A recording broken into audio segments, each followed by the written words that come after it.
Welcome to the Sankofa Pan-African series. Please support us through Patreon and by buying me coffee so we can continue to bring you this series. Subscribe if you've not yet done so, and please turn on your notification button so you know when we have new episodes. Of course, share our videos with your contacts. By the early 1900s, black people were moving from the Carolinas, Georgia, and Alabama to other places like Ocoee, Florida, where they found opportunities in the fruit-growing land of Orange County. Some of them were able to buy parcels of citrus groves, and their toil made them flourish.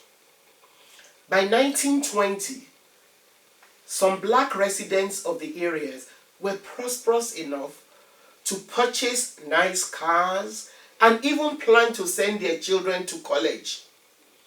No doubt, these hard-working African Americans believed in the ideas that had been propagated by Booker T. Washington, who advocated in his Atlanta Compromise speech in 1895 that if African Americans worked hard and acquired property, thereby becoming vital elements of the American society, white people will give them the votes. Their faith in Booker T's mantra was put to the test on the 2nd of November 1920 during the presidential election. The NAACP had taken the trouble to actively register black voters throughout Florida. But on the night of the election, a successful member of the black community, July Perry, who had helped broker land deals and arranged work for other people, made the mortal mistake of also registering black residents to vote. July Perry was apparently an extremely brave man to attempt what he did in an era where 90% of all law enforcement officers, judges, public servants, and lawyers were Klan members.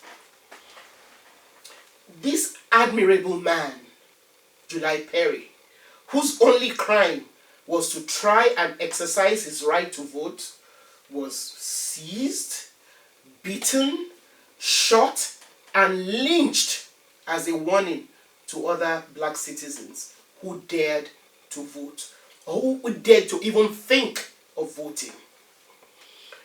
He turned out to be only one of several others who were killed and whose homes were burnt down during the massacre that followed in Ocoee.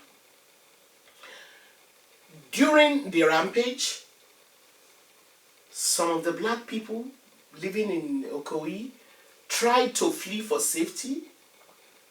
Some were caught and shot. Others simply disappeared, never to be heard of ever again.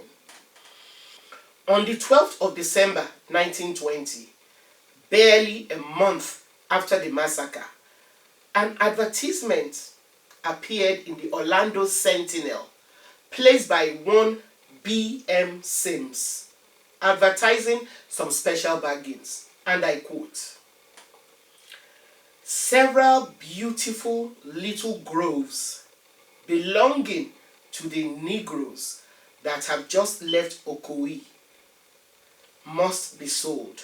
As it turned out, Sims was a Confederate veteran and one of the wealthiest white landowners in the area.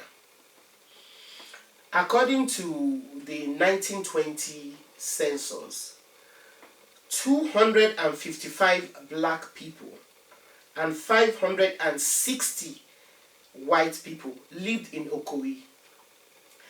Within months of the massacre, no more than two black residents remained. And between that period and well into the 1970s, not a single black person lived in the city.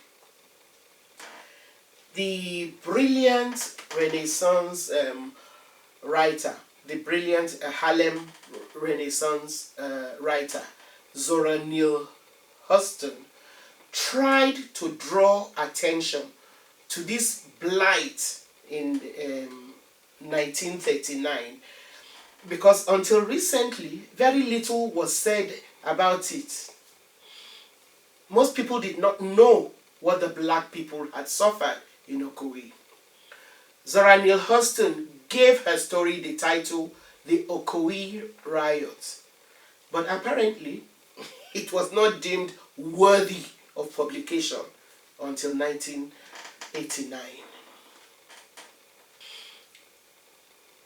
In early September 1923, after 4 police officers were killed during a shootout with a black man in Johkston, Pennsylvania, the mayor of the city ordered all black and Mexican people who had lived in Johkston for less than 7 years to leave the area.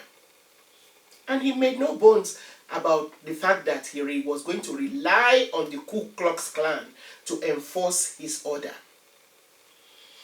An estimated 2,000 black and Mexican residents were forced out of the city, leaving their homes and other property behind. And black newspapers relentlessly covered the story, trying to draw attention, national attention to it. But there are other ways to remove black people from their lands.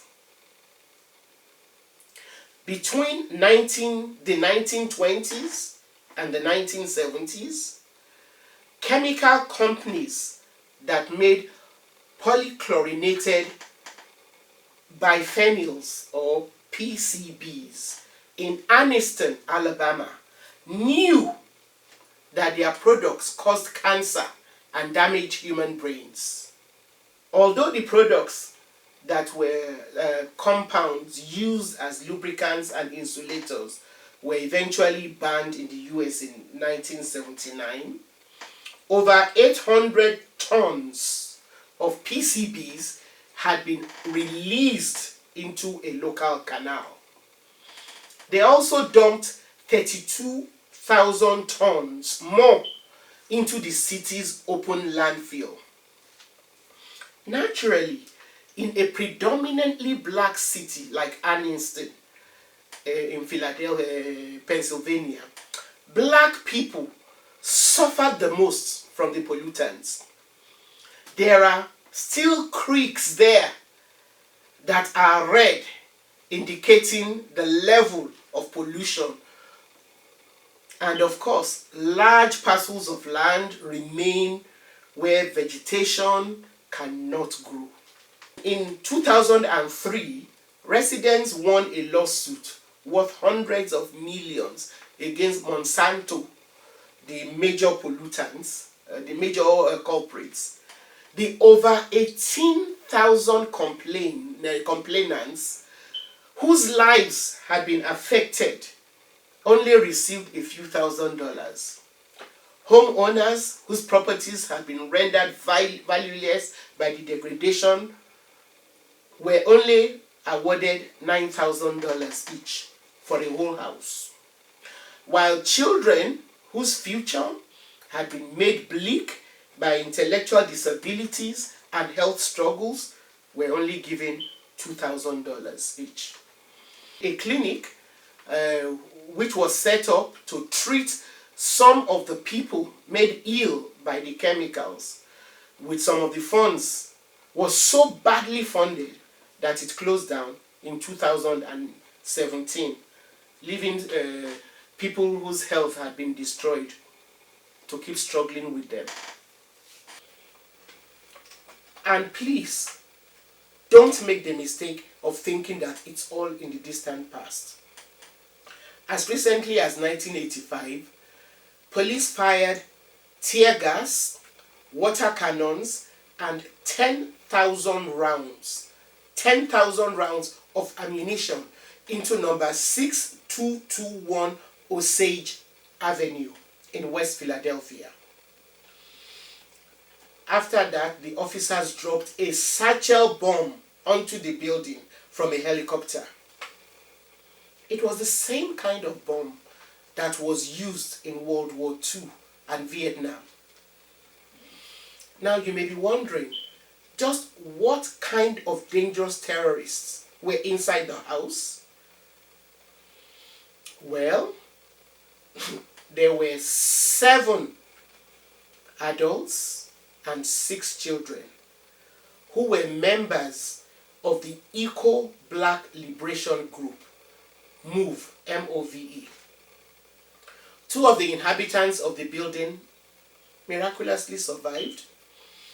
After the bombing, a fire broke out that claimed 61 surrounding buildings and left 250 people homeless in the middle-class black neighborhood. Half-hearted attempts were made to rebuild the burnt houses, which were replaced with very poor substandard structures, so that by 2010, over half of the rebuilt houses had been abandoned and boarded up because they were of such inferior quality. They were then, of course, promptly purchased for paltry sums by the city. So I have simply only attempted to pay homage to some of these black communities, but I enjoin you to dig deeper into this topic. The carnage they suffered cannot continue to be left hidden, unacknowledged, and properly compensated. The repercussions of these destructions are very much with us, even today. It is one of the reasons why there is such a wide disparity in the economic status of African Americans and others. The descendants of these communities are entitled to reparations, and a first step towards achieving that is to acknowledge that they happened. Just as the descendants of those whose communities were destroyed are still around, so also are the descendants of the white people who gained by destroying other communities.